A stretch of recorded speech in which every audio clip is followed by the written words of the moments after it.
I have to remember to look this way, because that's where the camera is. I always end up like kind of looking here, and then I look cross-eyed. And I don't like it that people would ever even maybe think that I have an imperfection.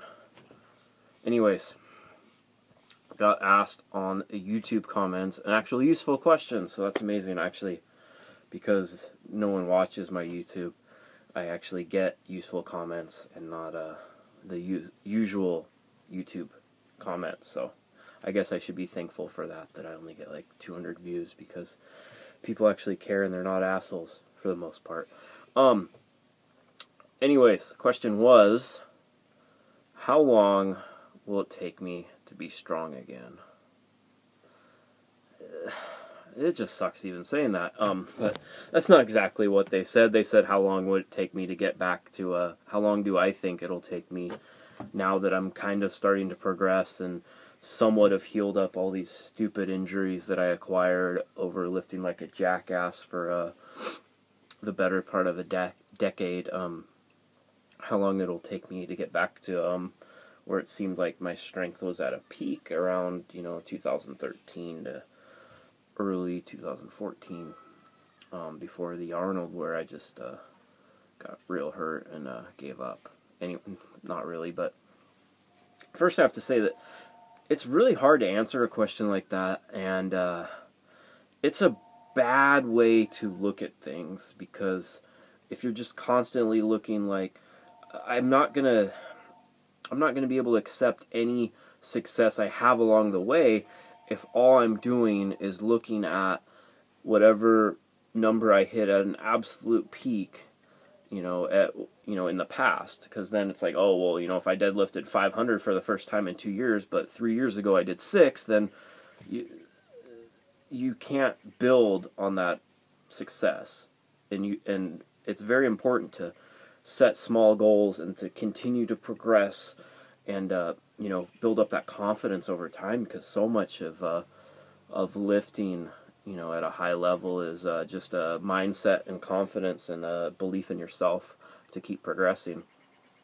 So I don't really know. I'm not really focusing on that. I'd also want to say that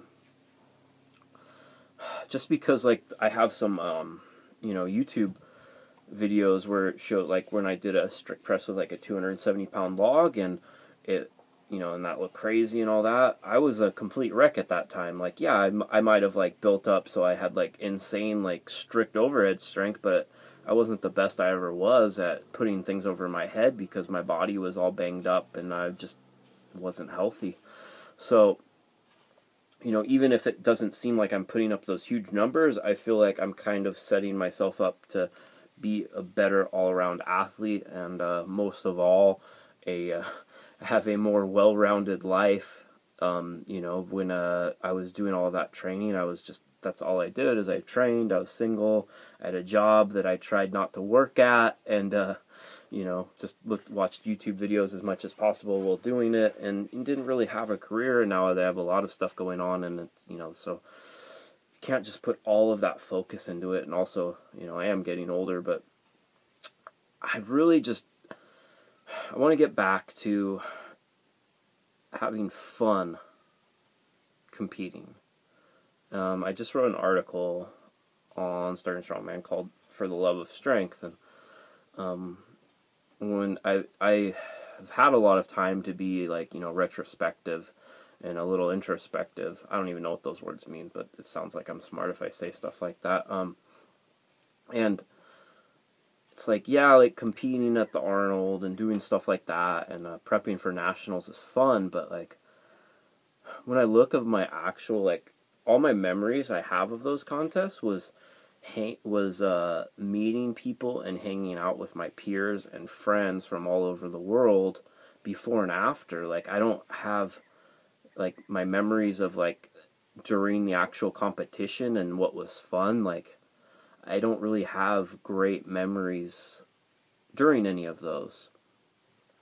Even though, I won some events or placed well or this or that, like it's just like it seemed like a day I had to get through. And I know I've said that before, and I don't want to sound bitter or anything, but just thinking about it, what what always I liked about strongman was, I like, I'm a showboating kind of person. I like, I like to perform, and strongman gave me an outlet to be able to perform, not just for myself, but for people.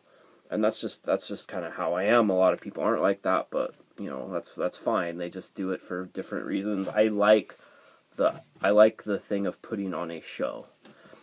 And while like stuff like nationals and etc.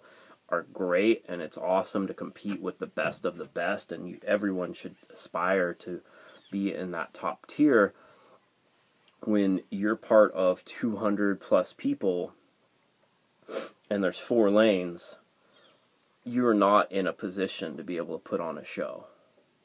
It's just not possible. You're kind of more performing for your peers instead of for an audience. And my best memories of during an actual competition were like small or local shows that had some that had a good crowd, and there was just a couple people, and people are just fired up watching us lift. I love that stuff, and I want to get back to more of that, and I might try to do some of that in the future, and maybe do a local show, but just do it for fun again, instead of thinking like I need to beat the world. Of course I want to be better, but by getting hurt, I've realized the sacrifice of pushing yourself so much to the point where you actually can't even lift at all or in any way, and it's painful. Like, I like lifting more than I like competing. I love to go out. I love to go in my garage and lift. Go to the gym with a buddy and just kind of shoot the shit and do a couple sets and bullshit. Like, I love that. I love that more than competing. And then, but I do like, putting on a show and performing and competing and stuff like that. But I'm not really willing to do what it takes to push myself to be at that, like, insane peak level. There's a lot that goes into that. I'm not willing to make those sacrifices, at least at this time, and I'm perfectly fine saying that. But at least now I'm in a place where I can lift pretty much pain-free. I'm making some sort of progress every week. I feel like I could just like put the numbers way higher, but I'm trying to slowly build so I can enjoy that process again. And so I know I meander all over the place, but the last point I want to make is, as far as like how long it's going to take me to get back to that certain part of strength, is I'm actually in a way a better all-around athlete, in certain, at least I think when I kind of come out on top of this, I will be, because like I might have had like been good at log press or deadlift, but like my moving events are atrocious, and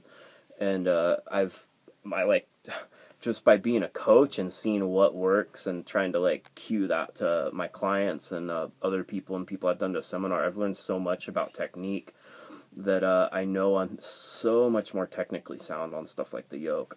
Even if like my strength isn't quite there yet, once it catches up, I'll actually be decent at those events again, even though I don't really want to train yoke ever again. But if I have to, we'll see. But it might not make for as good a YouTube videos, but all around I'm in a better place, and I feel like I could be competitive again in the future. And the thing that people fail to remember is, if you have a major injury, it can take a long time to fully recover and look back and see what caused that injury. Like, let's say you get a bulging disc or something like I did.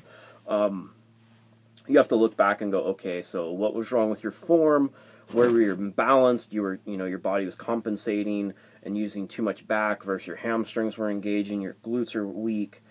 It does not, and then if you see like that person, and I know I was that person in the past, and I just saw Mike Isertelt made a Facebook post on this, that like you should not then go and hit like a max PR deadlift like 4 weeks after like one of these injuries and feel like, oh, I'm on the comeback. Like a real comeback that isn't just like a Band-Aid can take a long time to then build up more muscle, fix imbalances, get movement right again. And I have, like, you know, like, I may not be have been lifting heavy weights for that time, and I could have been more diligent on actually, you know, making that rehab work and fixing all those imbalances than I was, but I was frankly just kind of burnt out. But I'm now rebuilding my body to actually work again. And if you have a major injury, you should do the same, and it might take 6 months or a year. But for me, you know, lifting is a lifelong hobby and passion that I want for my whole life, and I'd rather, you know, maybe not be the fucking, like, I had a different goal where it's like, okay, I have this short window to try to be the best in the world. I didn't accomplish it at that time. I'm okay with that. I've come to terms. Trying to keep chasing that kind of put me in a bad spot where I ended up in. So now I just want to get back to lifting for the pure sake of lifting, if that makes sense. And with it, progress will come, but I'm not also going to push it. I don't really want to. I want to be able to do this when I'm fucking 70 years old. I don't want to be, like, so broken down that I just talk about everything I used to do, which is kind of where I was headed. And I hope if anyone is still listening to this, that it was somewhat helpful or insightful, and you don't make the same mistakes I did. Just remember to enjoy lifting and competing for the sake of that. No one's really getting rich off this. I know you think I might be, but I'm really not. I just really enjoy lifting, and I love strongman because that's the kind of lifting I like.